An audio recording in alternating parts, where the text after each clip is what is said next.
Hi, this is Emily Iannelli. I'm just trying to deal with the recent events in my life.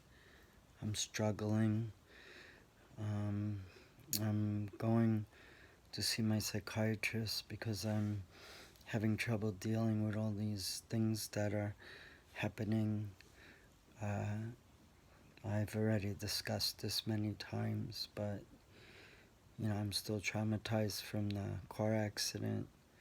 I'm literally afraid to even drive the new car that I'm leasing. I'm driving it minimally because I still have trauma, and it seems to me that people I've talked to, like attorneys and stuff, they kind of discount trauma. They're really more concerned with personal injuries. And I'll tell you, this was the most terrifying accident I've ever been in, where literally I thought I wasn't gonna make it. Luckily I survived, and I'm not being overly dramatic, but when you have no control of the car and you really don't know what the reason is, I can only say that my accelerator seemed to give me a problem and I couldn't brake. And there was traffic around my car. Luckily I avoided that because that could have been catastrophic. So I made a hard right. Luckily, the car didn't flip over because I was going at like 40 miles an hour, which is within the speed limit on Hempstead Turnpike. But I couldn't stop in time, and I don't tailgate cars, so I knew something bad was gonna happen. So I had to avoid the car in front of me, and the car behind me was probably would have been affected if I hit that car in front. So I took swift action and I swerved to my right. Luckily, I was in the right lane, and I went slightly airborne after hitting the curb and crashed into trees and bushes. Luckily, I hit that because that braced me. I didn't feel the blowback. When you hit something, it comes back at you. So luckily, the bushes braced the or minimized the impact. Before I made impact, I was bracing to die. Basically, I'm not overly exaggerating, but this accident has left a tremendous. Uh, uh, I'm traumatized, to put it simply. That's why I don't really like getting behind the wheel of a car right now. I have the nice car. It's a Toyota um, Corolla 2020, and I'm leasing it, but I'm quite nervous driving now. Um, I also am depressed mentally for other reasons. Sometimes I feel like I'm overwhelmed. I'm not looking for sympathy or pity, I'm just stating a fact.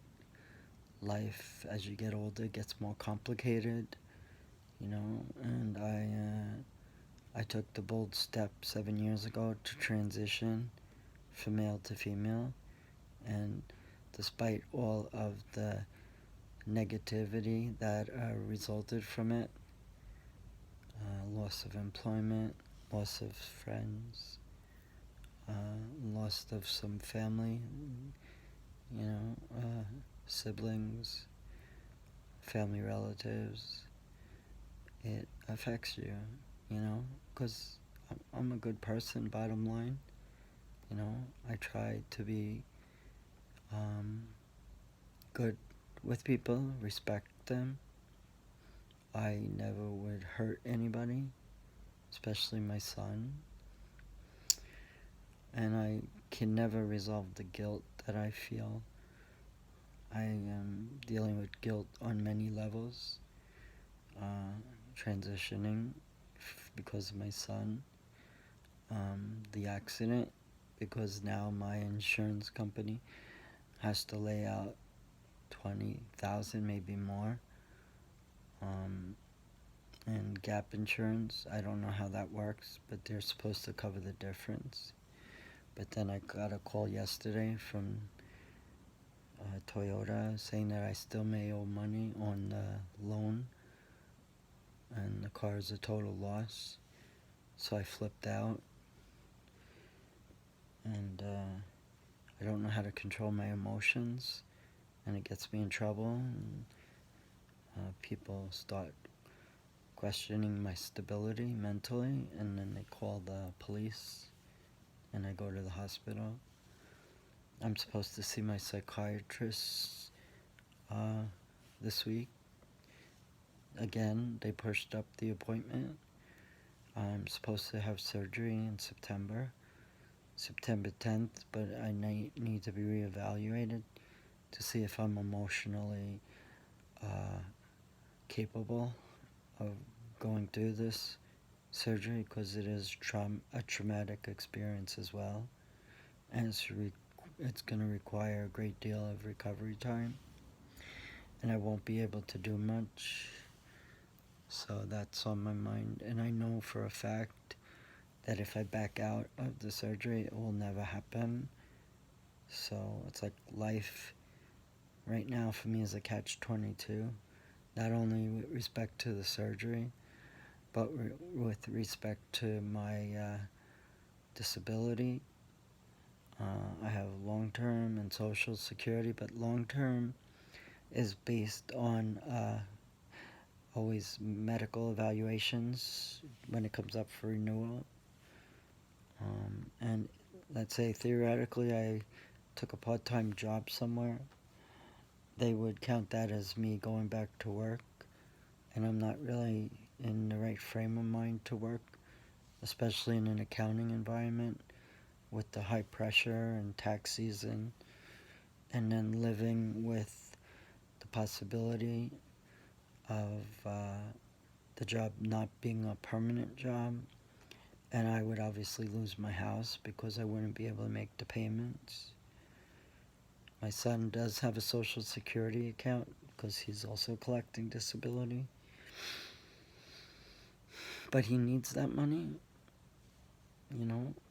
And I'm also very depressed because I have a house that's old, and it seems like everything, I am having trouble maintaining it. I can't do any repairs. We had a flood yesterday in the kitchen.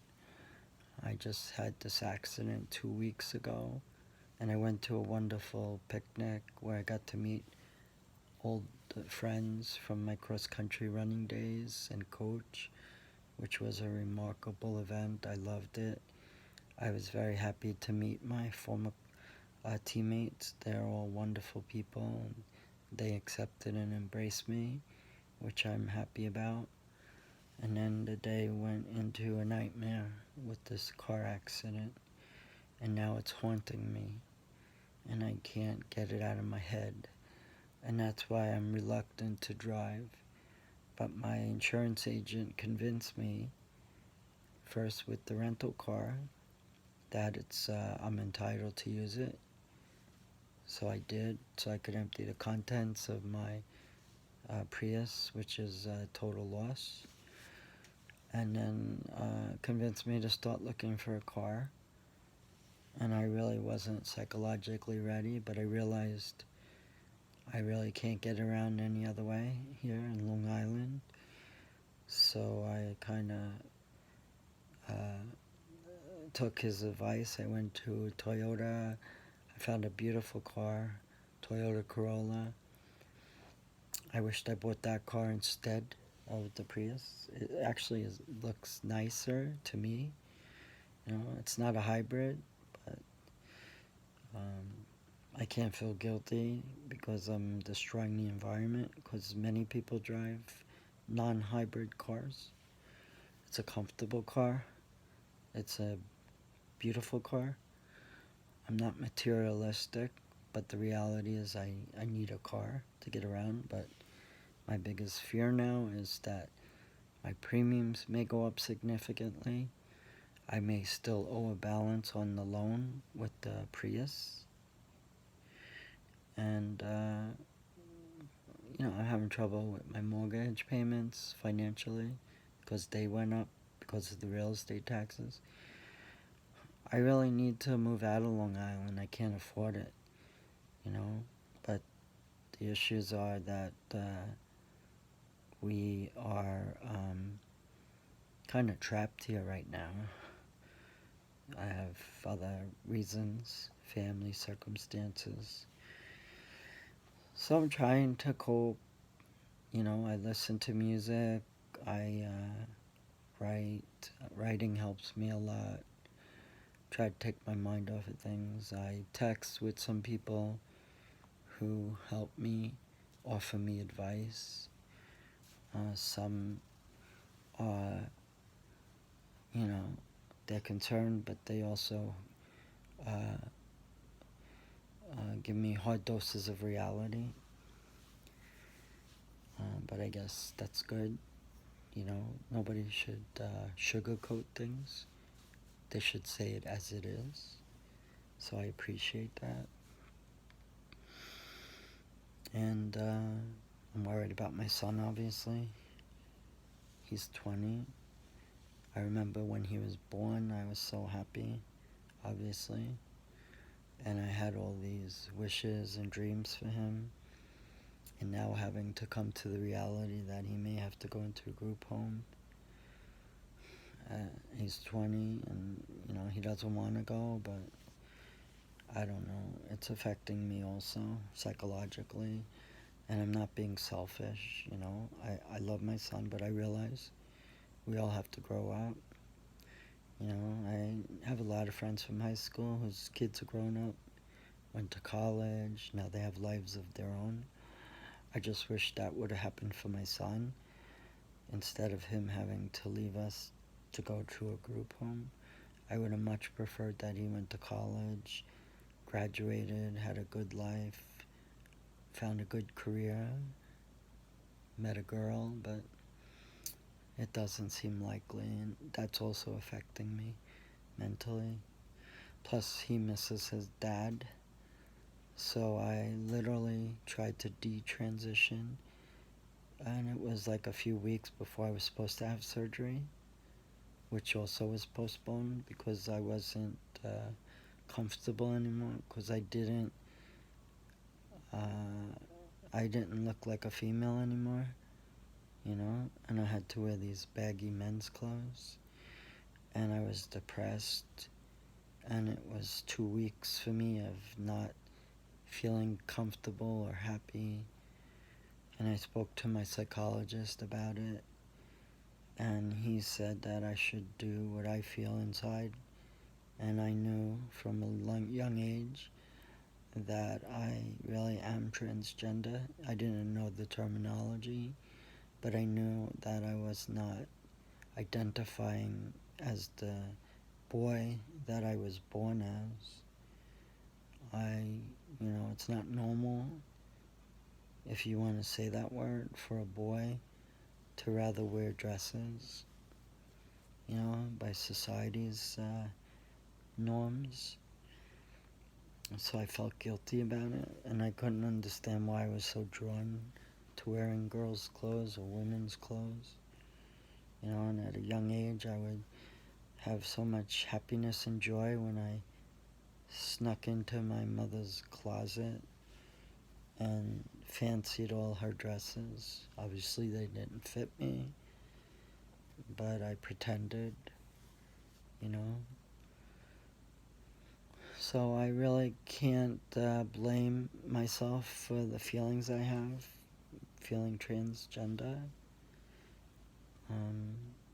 I tried to learn about it, just like I tried to learn when I got the diagnosis for my son's autism, and then when I got a diagnosis of bipolar disorder, um, trying to understand all these things, and it's not really easy to cope with, you know. And I love my son so much, and literally I'm heartbroken. You know, some people say, "Ah, you gotta do the right thing. You know, your son needs to be in a group home. It'll be the best thing for him." And sure, people can say that, but when they're not in that position, when their children are successful and go to college and earn degrees, and some go to medical school or law school or become veterinarians or medical assistants or nurse practitioners or RNs or successful business people, you know.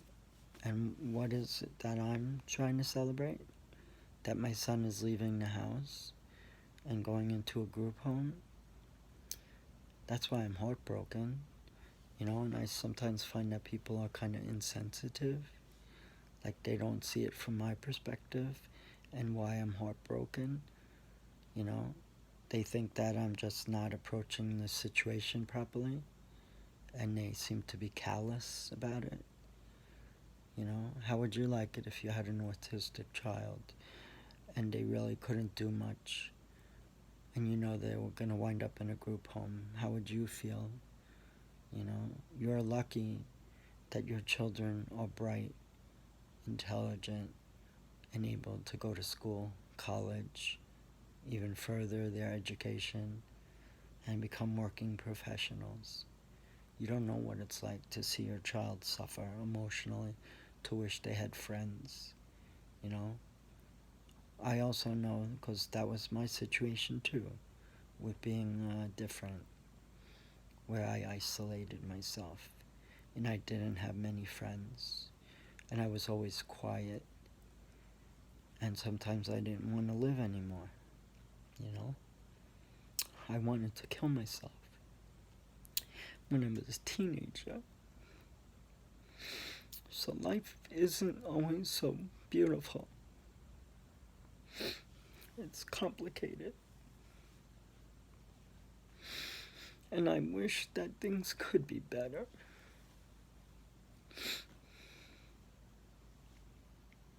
I go to psychiatrists. I go to therapists. My son goes to psychiatrists and therapists. I wind up in hospitals. All the time I've been in hospitals, all the time I've seen psychiatrists, all the times I've seen therapists, I'm still facing the same problems, you know, trying to deal with them, and they're not miracle workers. My psychiatrist can only prescribe me medication, and same for my son. My therapist can only try to offer me advice, but they're not going through what I'm going through. And let's look at this car accident. Yeah, I wasn't physically beaten up. I didn't go through the windshield, luckily. The airbags did deploy. However, mentally, I am traumatized. I was terrified. I literally thought I was going to die.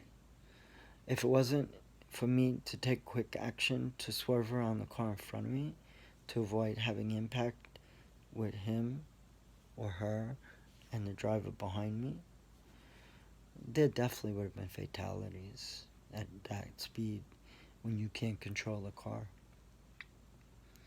And I was lucky to take swift action like I did, um, to avoid that happening. And my car was totaled, beyond totaled. And I feel very upset about it. I feel very guilty about it, that my insurance now has to lay out lots of money.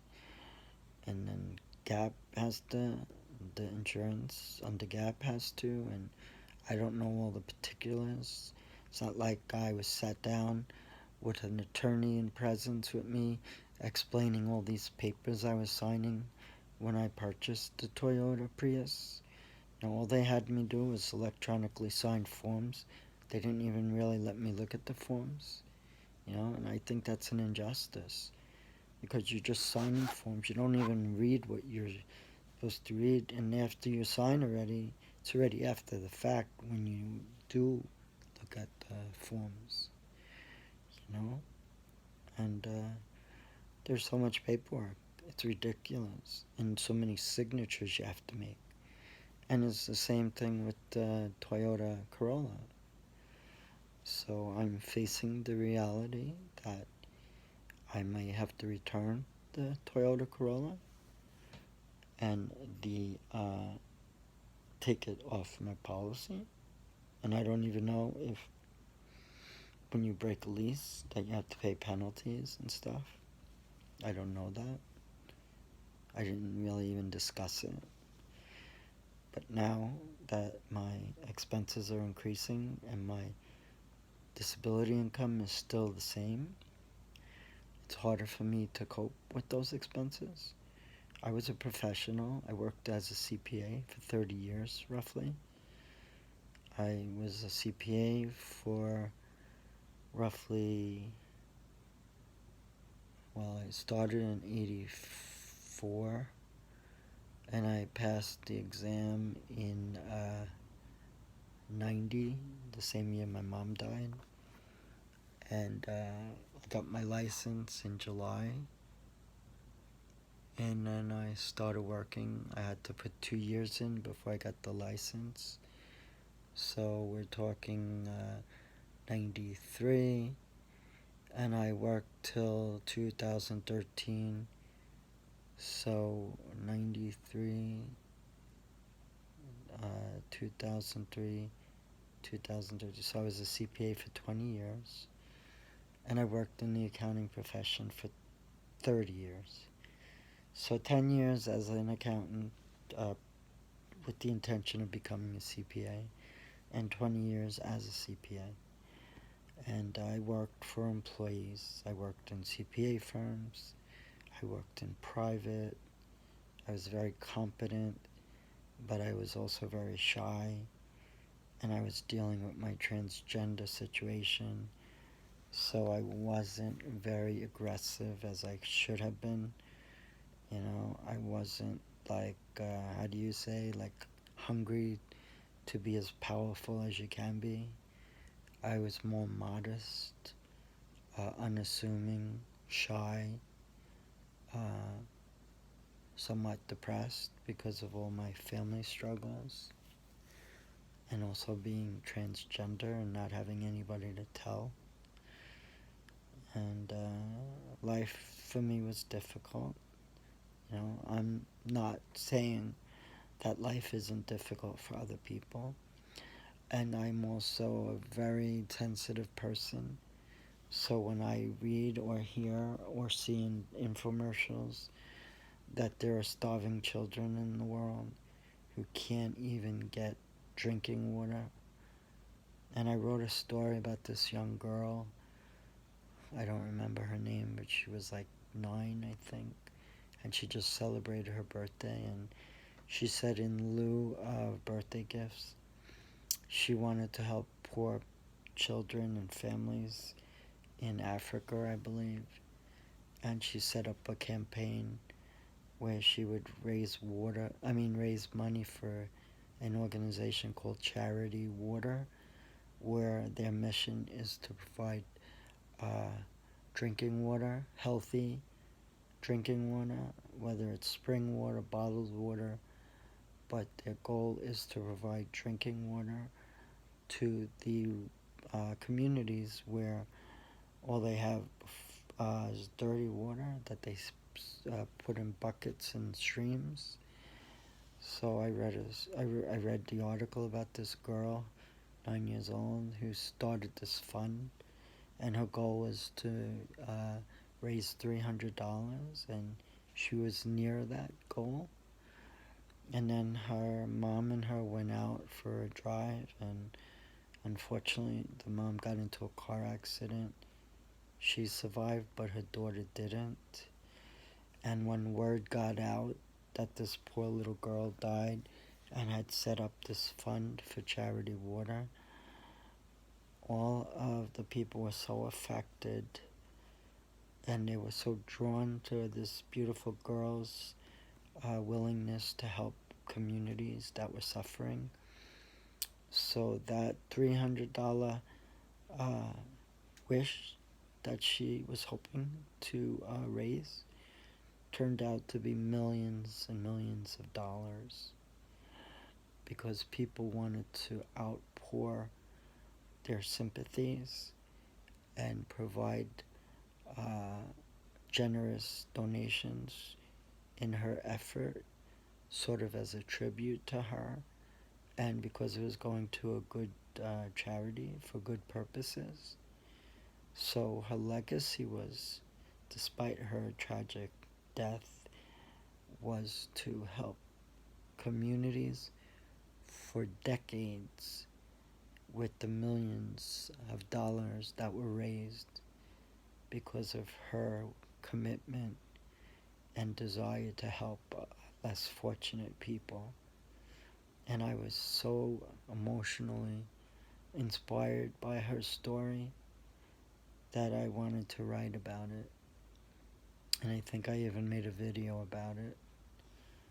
She was so beautiful, such a sweetheart, young, wanting to help. And there are children like that in the world, more mature than us adults in some cases. And it was heartbreaking, you know? And I put that as a recording on one of my, music sites, but it's really spoken word or storytelling. And that seems to be the most favorite track on my number one music page. I get compliments from people. They want to buy the track. They are overly impressed with not only my writing of this tribute of this poor girl, but they're also amazed by her story. And I must say I take great pride in writing about that poor girl. And to be honest with you, I wished I never had to write it, but things happen, and unfortunately she died in a car accident.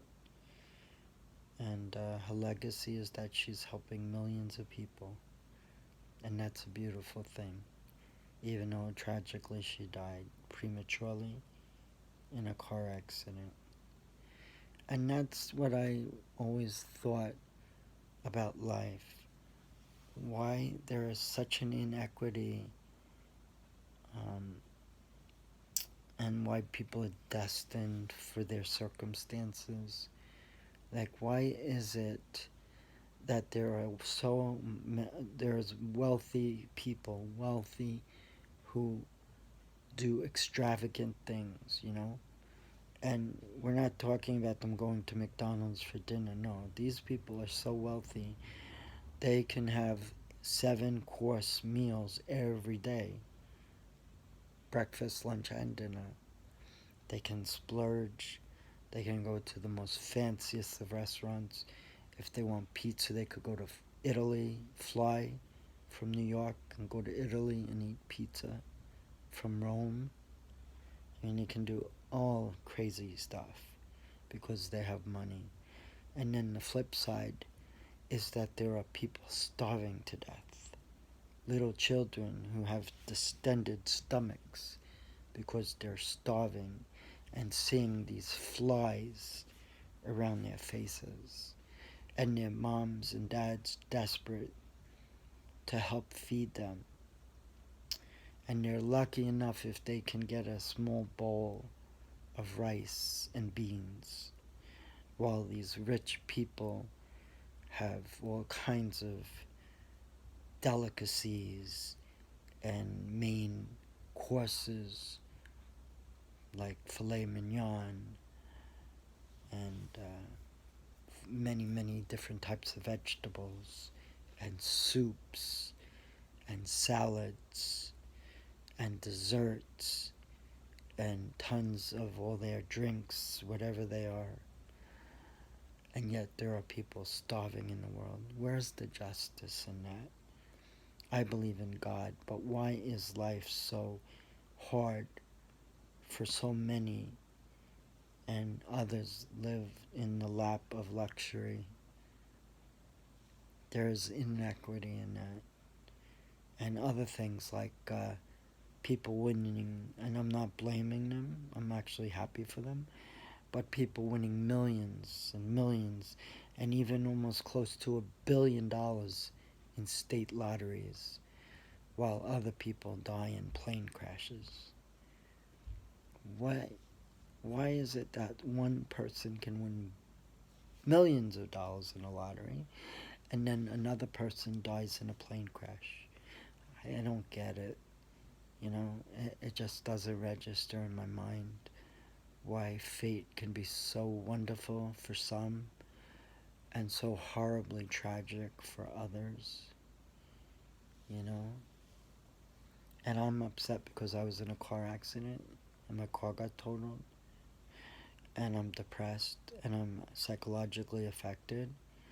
But there are so many people with far worse problems than I have. At least I have a house right now.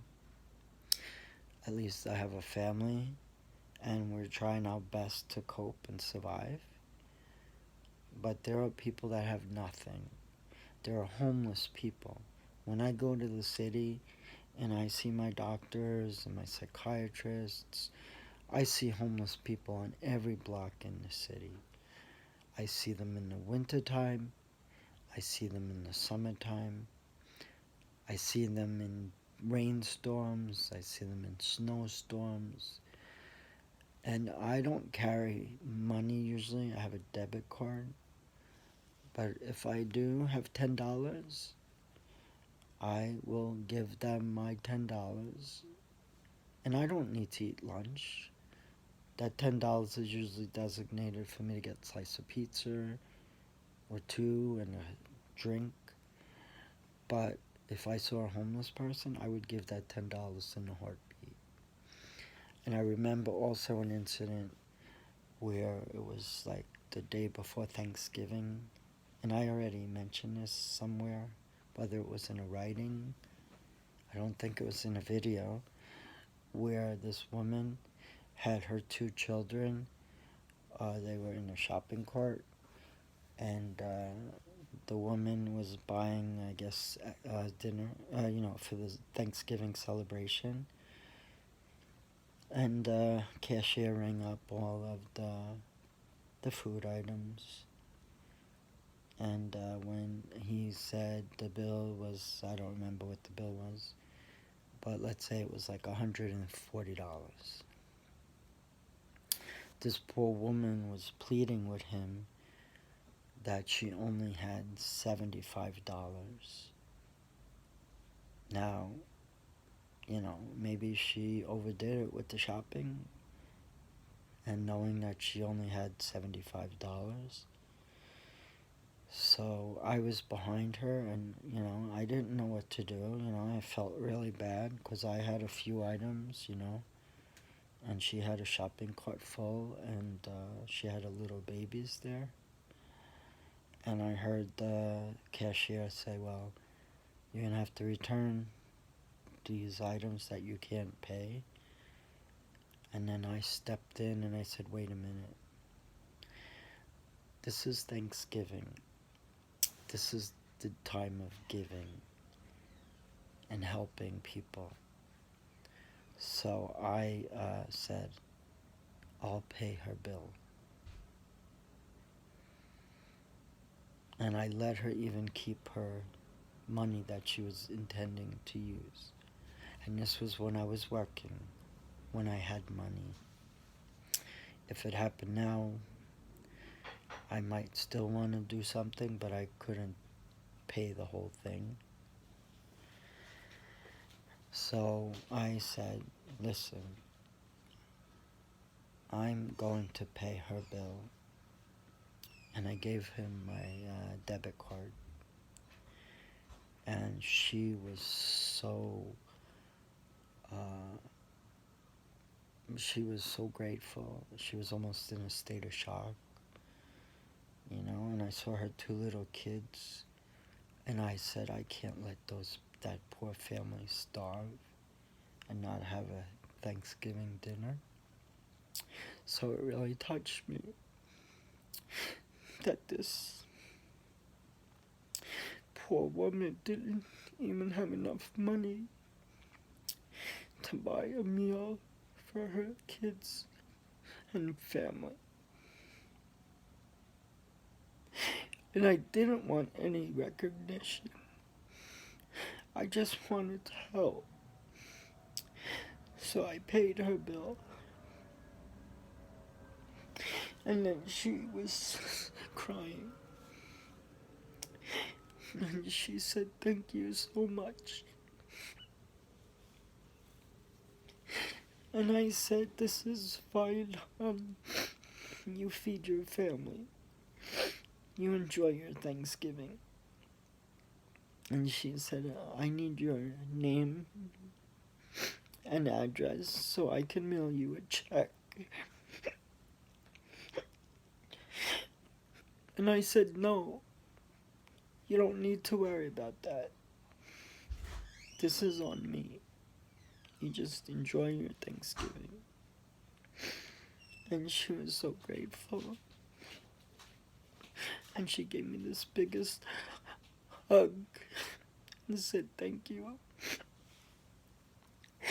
And I was just so sad that she was in that position. And the sad thing is, there are lots of people in that position. I did a good deed, but I didn't want people to, make a big deal out of it. I was taught when I was young by my parents that you should help people. You shouldn't ask for help. Well, I need help myself because I'm going through a financial crisis. But I was taught if you can help someone, that you should do the best you can, because we live in a world where there isn't much niceness. There's sadness, there's misery, there's tragedy, and I want to see the good parts of life. And that's why I felt compelled to help that woman, especially seeing her children. I couldn't deprive her of a Thanksgiving dinner for her family. And she was so appreciative, she wanted to pay me back. And I said, "Don't worry about it." I wouldn't be able to do that today, though. But I had the money, and I thought that's the right thing to do. And then when I got my groceries rung up, and I paid it on the same debit card, the cashier said, "That was a beautiful thing you did." And I just said, "Well, it's Thanksgiving, and it's a time for giving." And he said, "You're such a nice person." And I took my groceries. I said thank you, and I said goodbye. And when the woman wanted to pay me, she hugged me. She said, "Thank you so much." I said, "Don't worry about it. Just enjoy your Thanksgiving and have a fun time with your family and make it a happy day, especially for your kids." So I do have feelings. I'm not a selfish person.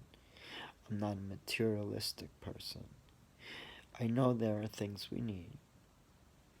I need a car. Maybe I shouldn't have bought a brand new car. Maybe I should have got a second-hand car. Because sometimes I do live beyond my means, especially when I'm on a fixed income, And I sometimes think, if I was in the situation that that poor woman was,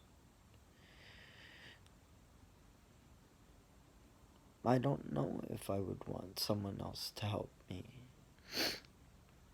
And I'm not criticizing anybody. If somebody needs help, you try your best to help them. And I just thought if I was in that situation and somebody stepped up and helped me, I would be so grateful. And I would do the same thing that that woman did for me. I would say, I need your name, address, so I can mail you a check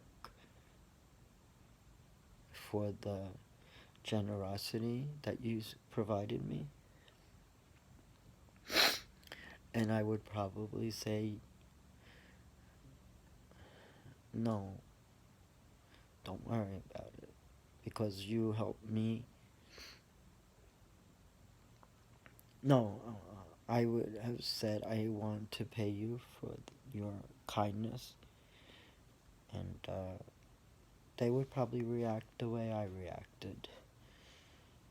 And there does give you an element of hope, and that there are people who truly care. I was taught always to be a good person, to be kind, and that's why when I came out as transgender, people disrespected me. They didn't want me to be associated with their working environment anymore because they thought it would affect the employees. They made me feel like there was something wrong with me. And then they said, we can't have you transition. So I was basically let go because I just wanted to be my true self and be happy. And I'm still as competent whether I'm male or female, but they don't look at it that way. They think I'm causing a disruption.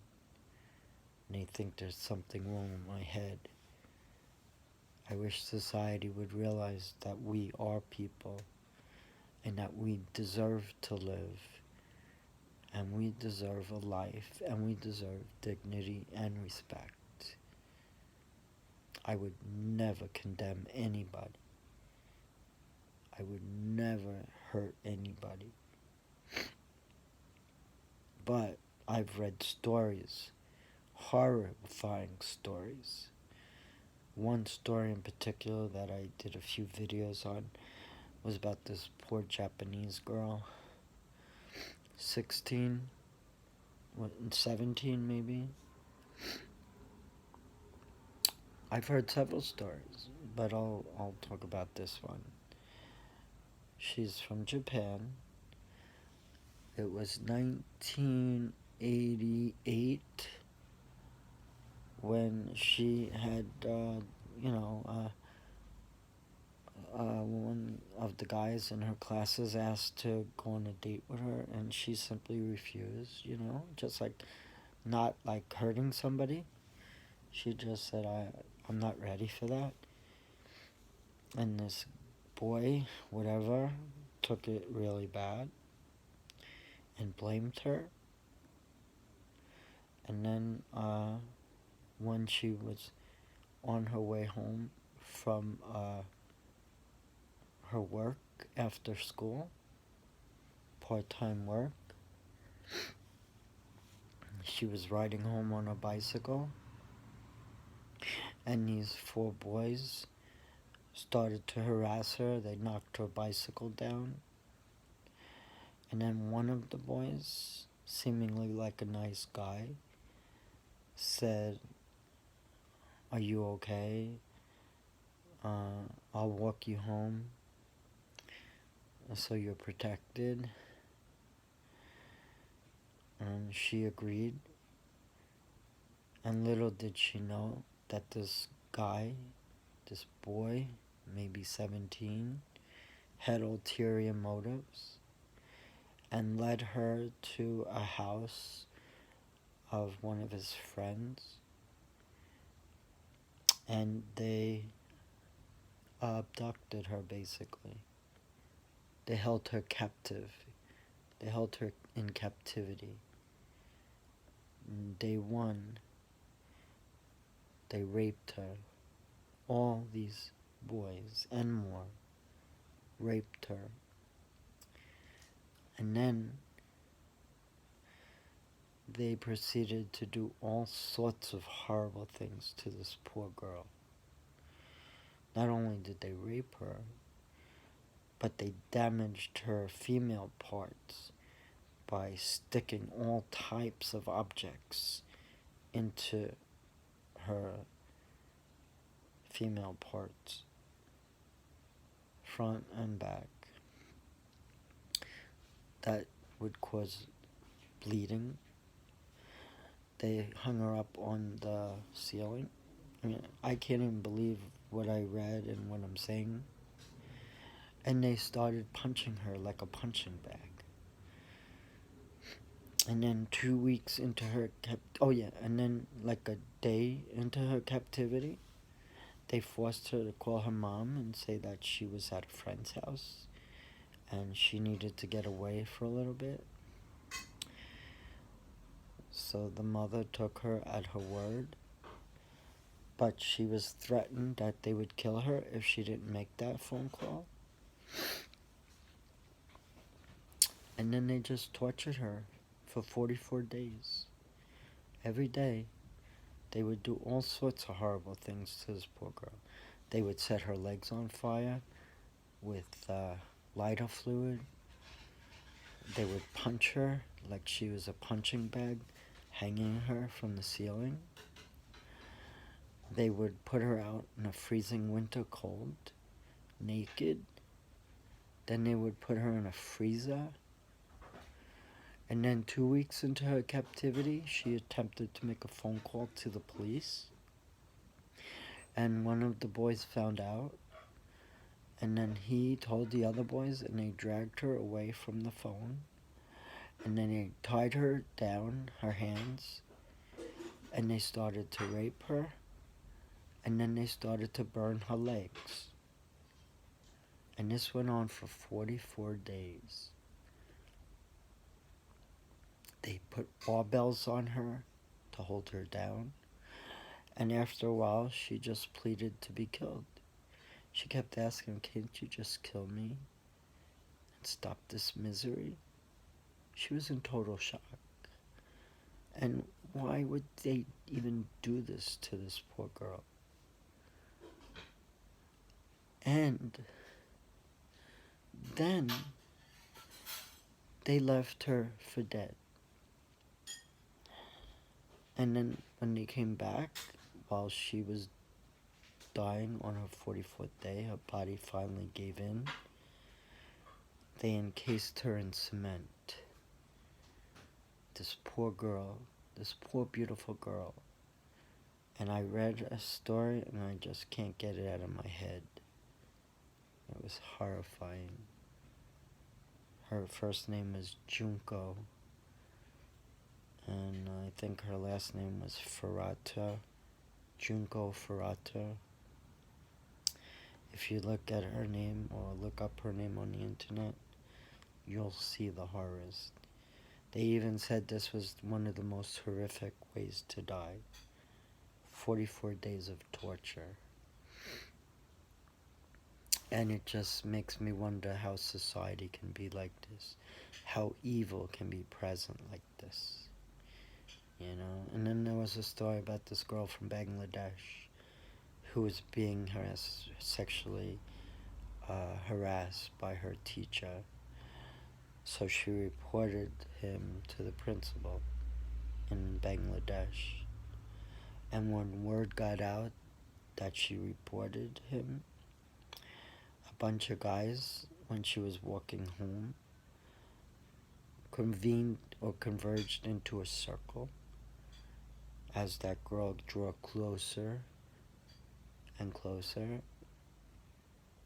And when she went to avoid them, they would follow. And then they trapped her, encircling her. And they threw lighter fluid on her and essentially burned her to death. And for the life of me, I can't understand why these things happen. It even makes me question life and God and morals that this evil exists.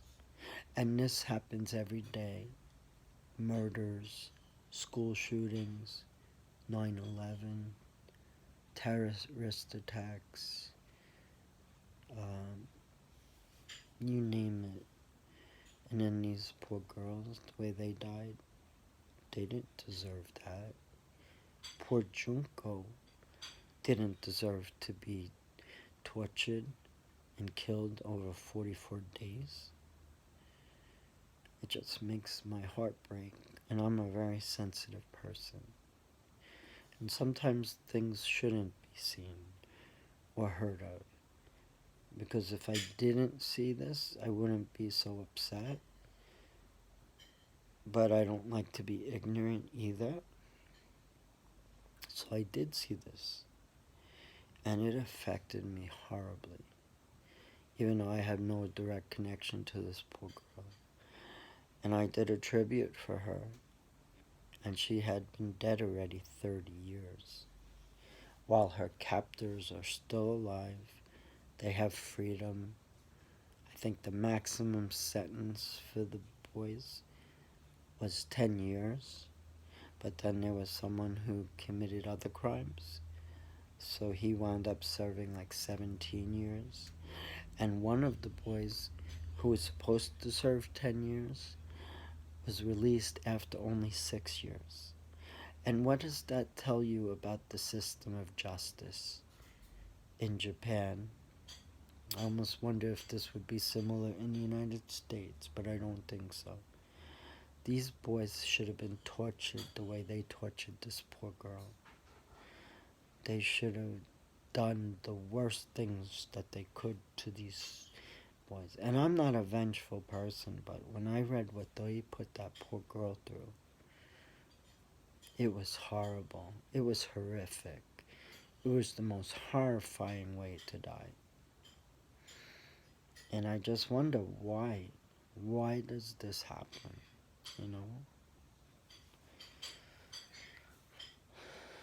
I'm too sensitive for my own good. I'm a good person. I try to be kind and caring. In fact, I didn't have money. This woman who was homeless, I was at Nathan's with my son, and she said, "Do you have a few dollars you can spare?" And I said, "I don't have money, hon. I only have my debit card." So she left, and she asked other people, and nobody would give her any money. And I felt sorry for her. So I said, "Miss," you know, because she was leaving the store. And I knew my son was fine where he was sitting. And I said, Miss, are you hungry?" And she said yes. And I said, "Come, I'll pay for your lunch." And she was not taking advantage of me. She ordered like a taco, quesadilla, and a bottle of water. And I said, "Do you want to get anything else?" And she said, No, hon, that's it." And as we're waiting for the order, and I'm ready to pay for it, I asked her, "What happened, hon? Why are you in this situation?" And she said, "Well," I said, "Don't you have family that can help you?" And she said her family are far away, like in Florida or California. And I said, "Well, can't you reach out to them and have them take you in?" And I don't really remember what she said.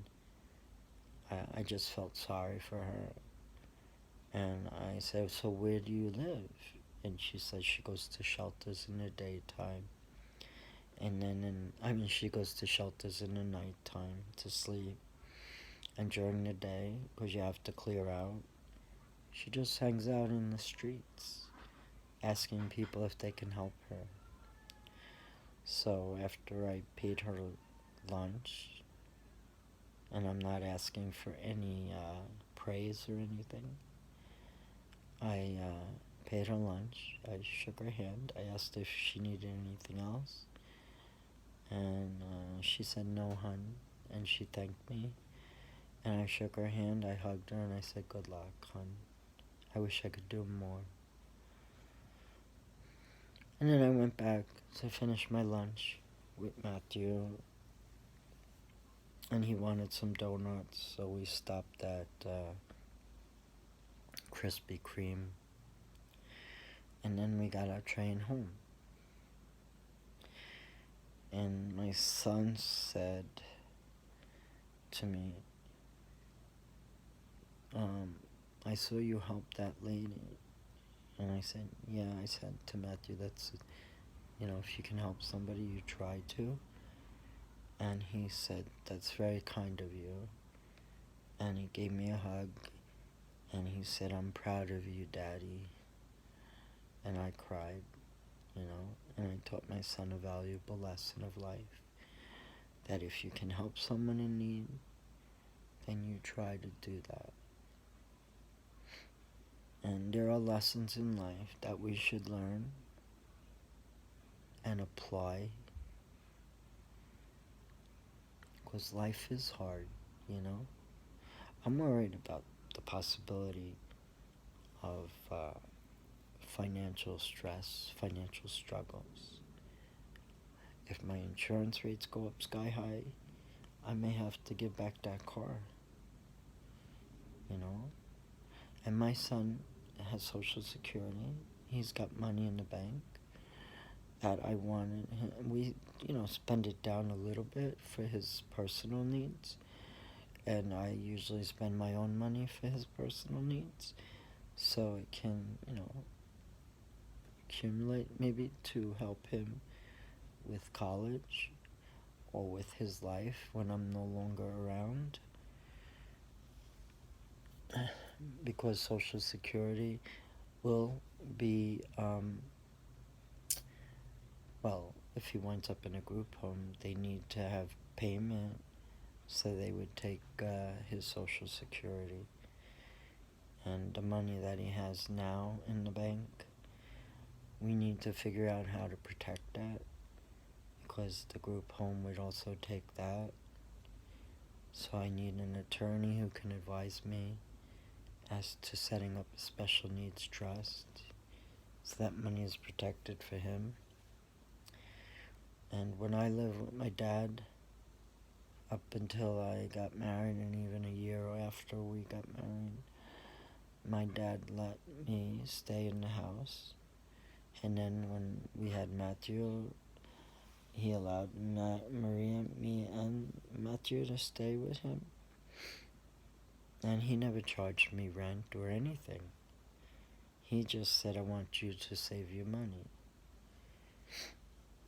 And he even gave me $70,000 for our wedding, so we could have a wedding and money left over for...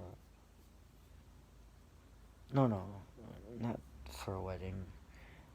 He gave me $70,000 for a down payment on a house,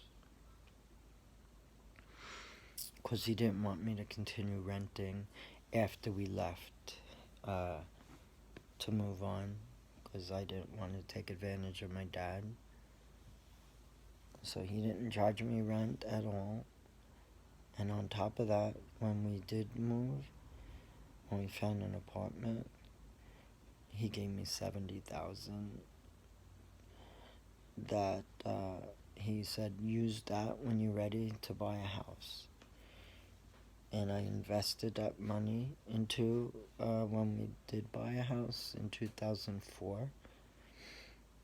And now that was the first investment into the house. And we bought an old house that needs work and I can't afford. I did some work in the house because I wasn't making a lot of money. And owning a house comes with lots of responsibility and lots of pressure, because now you're obligated to a 30-year mortgage unless you're rich. And that's a high thing to worry about, because you're paying like maybe $2,500, even more. And when I started paying my mortgage, it was like $2,100 because of the real estate taxes. And I was paying other bills and utilities. And, I was stretched. But I was making a living. I was working. And now, being that I'm not working, because when I came out, my whole life kind of fell apart, even though I'm much happier living this way as a woman. But my career took a nosedive, and I didn't have the ability to go out on my own because I didn't have many clients. I only did personal tax returns. And I always devalued my services if I'm doing returns for friends. So certainly I couldn't make a living doing that. And I'm on disability now. And my son too. And I'm afraid that I might lose my house. And if that was the case, I might have to lean into my son's Social Security money, which I would never want to do. Because my father never charged me rent. And then I'm taking his money from him. I couldn't live with that. And sure, it's scary when your house may go into foreclosure and you may wind up in the streets. So I definitely would want my son in a group home so he's okay. Obviously, I would want my wife and I to be protected. But, everything is so uncertain. And life is supposed to be good. Life is supposed to be happy. But for me, it's just struggle financially. And people say, oh, money doesn't make you happy. That's nonsense. And I know there were people rich, like Robin Williams, Anthony Bourdain, Kate Spade, and they're just recent. Then there was Richard Jeni, who was in the movie The Mask with Jim Carrey, and so many other people who were wealthy, who committed suicide. So they say money isn't everything. Because even these people who seemed happy, popular, fame, fortune, wrote books, won Academy Awards, had all the money that they could ever hope for, lived in fancy mansions, and they also succumbed to suicide. And then me, who's barely surviving, not making much money, being thrown out of society, basically, being ostracized because I'm transgender. Why would I want to live? I have an autistic son who I'm worried about, and I would like to place him in a group home because it's necessary, and that he be protected and have money. And my wife, I wish I could help her and set her up in a place. And then if I wound up homeless, but at least I know my son and my wife are okay, and I have that policy, I'd just rather die than, I don't want to live homeless. I couldn't survive. So, look, I'm not asking for pity. I'm not asking for people to feel sorry for me. I'm just saying that I always tried to be good to people. I respected them. I would never condemn my sisters like they condemn me. I would never hurt anybody. I only hate people who do horrible things, like what those monsters did to that poor Japanese girl, or those monsters that burned that Bangladeshi girl to death. Those are people I hate. or people that are terrorists and kill many, many people, and the one responsible for 9/11 and Hitler and all those bad people and dictators. And although I can't put Trump into that camp of people, I can certainly say this about him, that I think he's a no-good white supremacist, evil, selfish, narcissistic, vengeful, hateful, only cares for the rich person, and that's why I hate him. Because my taxes went up. They took away my real estate tax full deduction and state limiting it when my real estate taxes are so high. They took away my personal exemptions, and they made me pay more in tax when they lied and said this is going to be a great tax cut for the middle class. Yeah, right. I have to pay more taxes than I ever did. Such liars. And then he gets away with all this nonsense. God, every freaking day it's something new with him. Controversy after controversy. And that's why I hate him too. And I'm not a person who hates generally. But people like that, I hate. And I have every right to hate them. And I will never forgive those kinds of people. But I can't get preoccupied with these evil people. I can only try to do my best in life, find my happiness, find my peace, because there have been people who wronged me and bullied me and ignored me and walked away from me, all because I'm transgender.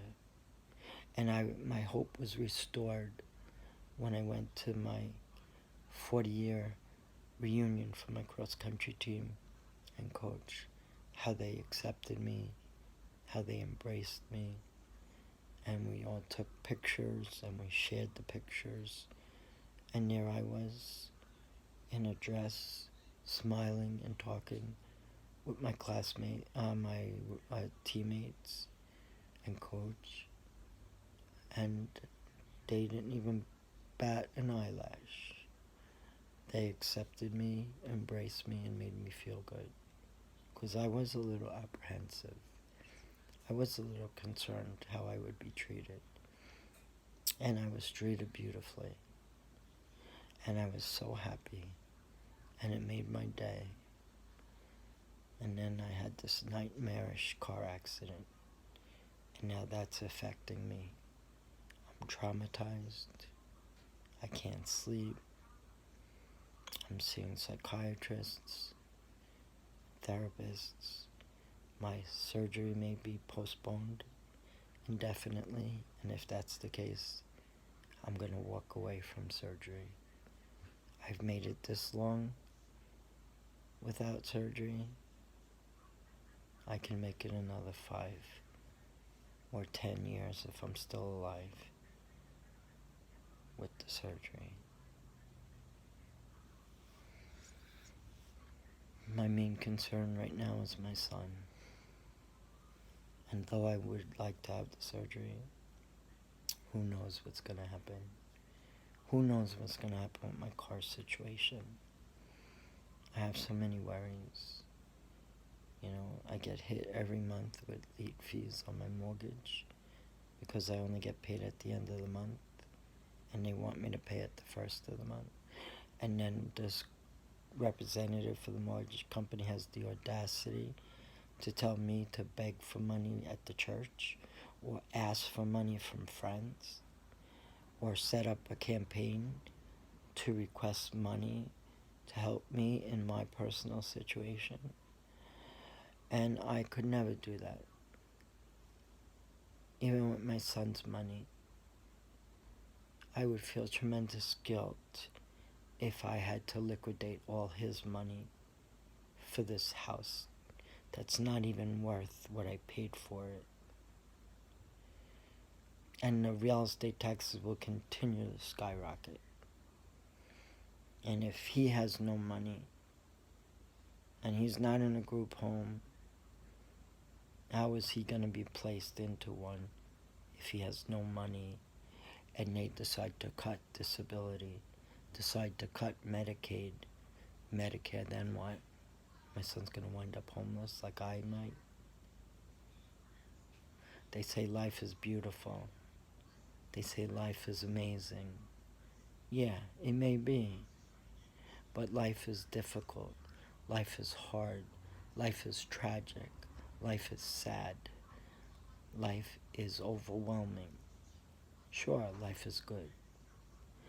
But when you struggle and you're depressed and you're worried about your special needs son or child and you get into an accident that destroys your mental psyche and you know you're not at blame for it because something happened mechanically, but yet you're sweating it out because you still think they're going to blame you, and there's nothing I can say other than what I've said before, that I had no control of that car, that the accelerator, something went wrong with it, and I just hope that they uncover this with their investigation and that it's not inconclusive, that they arrive at determination that there was something wrong with that accelerator, because I had no control of it. I could not stop the car, and I had to take swift action to avert hitting another car and then a car hitting me, which would have been catastrophic, most likely resulting in fatalities. And I might have been one of them. And if I survived and I killed someone because of my car, I could never live with myself. So, that's it. I can't talk anymore. I'm too upset.